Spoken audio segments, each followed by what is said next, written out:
This Week in Agribusiness. Our special Christmas edition of This Week in Agribusiness is brought to you by Case IH.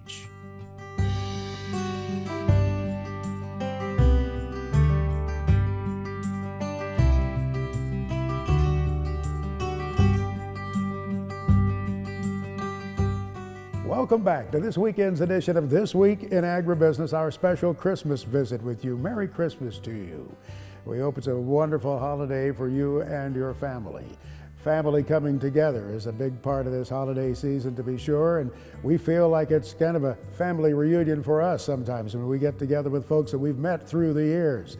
We've been privileged to go to some great destinations across the heartland with our Christmas show and to really capture the feeling of the rural communities we've visited and how important the houses of worship are there.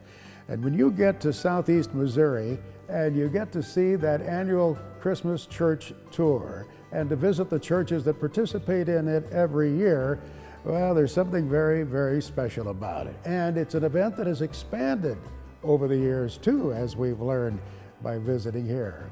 We're in a church in Bealey, Missouri, where we're going to be talking with two people very instrumental in this tour. Mary Jane Buckite, whose idea, I guess it was, to start this years ago. It started at St. Joseph's. Yeah, and Trish Ersfeld from the Tourism Bureau, the Heritage Tourism Group in Perryville, Missouri. You're responsible for bringing a lot of folks in here, aren't you? I started with the tour 7 years ago when we started our tourism division. And the tour had already started prior to that. Yeah, and they had done a wonderful job of growing it. We were up to, I believe, 22 churches. Started out at six and grew. Then 14. Yep, and then just kept adding on, got up to 22. And I joined 7 years ago, and now we're up to 38. And this is our 18th year. Wow, Since 38. It started in 2005. 38 churches. It's a bi-state tour actually now. I think there's one church in Illinois and multiple counties here. Mary Jane, did you have any idea when you started it that it would be of this magnitude? I had no idea. I think the good Lord in heaven sent his son and wanted this done, and it happened. It's kind of nice. The churches, the different denominations join together, and it's a way of coming together. Jesus wants us all to be one someday anyway, and I think it's working. So the families, we're very happy. I can tell. The families is one thing that comes to mind when I come into these communities, and yours is a large one, right? Yes. Mm-hmm. Tell me about it. My own family, my children. Yes. I have 7 children, 16 grandchildren, and 20-something great. Lost count. And the countdown is on, huh? 2 great. 2 greats. Mm-hmm. You've been blessed abundantly, haven't you? Been very blessed and very happy. They're all beautiful children, and I love them. Trish, they all love Christmas. Yes, you grew up here, right? I did. I grew up here, 5 generations. Talk about this area in terms of that community family fabric that you see here. It does stand out, doesn't it? Not all communities have that strength of family that this area has. Well, we're very blessed here because our communities are very strong. They're very welcoming, and they share that feeling with everyone. We always say, especially during the church tour here, that our churches are the heartbeat of our community. Usually they were the first things that were built, and sadly they're usually the last thing that leaves, because when these small communities disappear, the church is usually the last thing that's there. Some of these structures have such an amazing history, Trish. They go back decades, yes, but even centuries. How have these buildings withstood the test of time? They're all very remarkable. They're all very unique in their own way. We have, out of our 38 churches that participate, only 3 of them are less than 100 years old.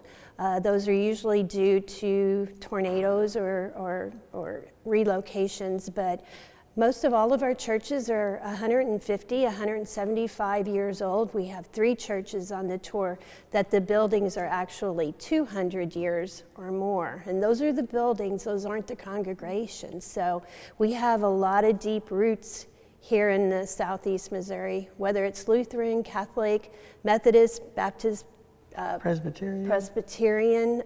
Yeah, we have a good solid base on our faith here. I do have to tell you, St. Joseph's will be celebrating their 200th anniversary in 2028, just 6 years away. They'll be glad you got Awesome. that in there. They appreciate that for sure. You must hear from people when they come through on the tour Oh, yes. what it means to them. What do they tell you, Mary Jane? They say, thank you so much for doing this, and they actually have tears in their eyes from other denominations. It's just a wonderful feeling of coming together. Some travel considerable distance, don't they? They do. Oh, some people come for the weekend to get a hotel room and just travel all over and enjoy the churches. You probably hope they come back too, don't you? I hope so. I'll be there to greet some of them. And Trish, that's your job to get them back. It is. And this has been wonderful because we do have people that travel from other states to come in, and we're very blessed on that. And they find a lot of good here, and they want to come back. So we're happy about that.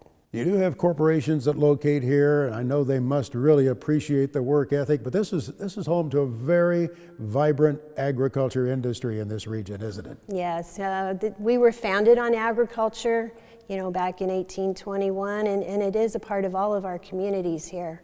You get close to the river, and that has an effect on some of the communities, does it not? That River Hills area that it's, I guess, included in your church tour too. Yeah. That's how they came here, from the immigrants up the river and up the Brazos, and settled in Altenburg and Apple Creek, and went on to St. Genevieve, St. Louis, and the very beginning. And they brought their faith with them, didn't they? And it persists today, their faith. It does, yes.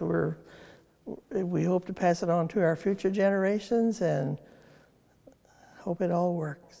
What would you say to somebody who's contemplating maybe doing such a tour in their community? Mary Jane, what would you say to them? Come on down. We're welcoming everybody, all denominations, and come and enjoy. Trish, it's a good thing to do, isn't it? It is, and we've had other communities that have replicated our church tour, and it makes us feel good because we know how much we love our communities here, and we know that's all across the Midwest, and our communities are a lot like everyone else's community. It's only 2 days, every December, only a certain span of hours, right? Right. 2 to 9. Yeah. Mm-hmm. And some you walk in, they'll be really lit up with lights, and others might be a little dark in there. It's up to each church on how they decorate and what they do. Each church will have greeters. And a lot of the churches, you walk in and you can tell if they're Scott-Irish Presbyterian or Saxon Lutheran or German Lutheran, German Catholics, or Maryland Catholics. So they try to tell you about the culture. They try to tell you about the history of their immigrations and how their churches began. And it gives them a real sense of pride in their community, and that's why they love it so much. Trish Hersfeld, thank you for what you do every year and keeping this tour going. Mary Jane Buckheit, thank you for getting that snowball started all those years ago. Yes, we're very happy with it. Yep. Everybody loves it. We'll keep working on it. Merry Christmas to you too. Merry Christmas to you. Merry Christmas. We wish you folks Merry Christmas as well. We'll be back here with more on our special Christmas church show on This Week in Agribusiness.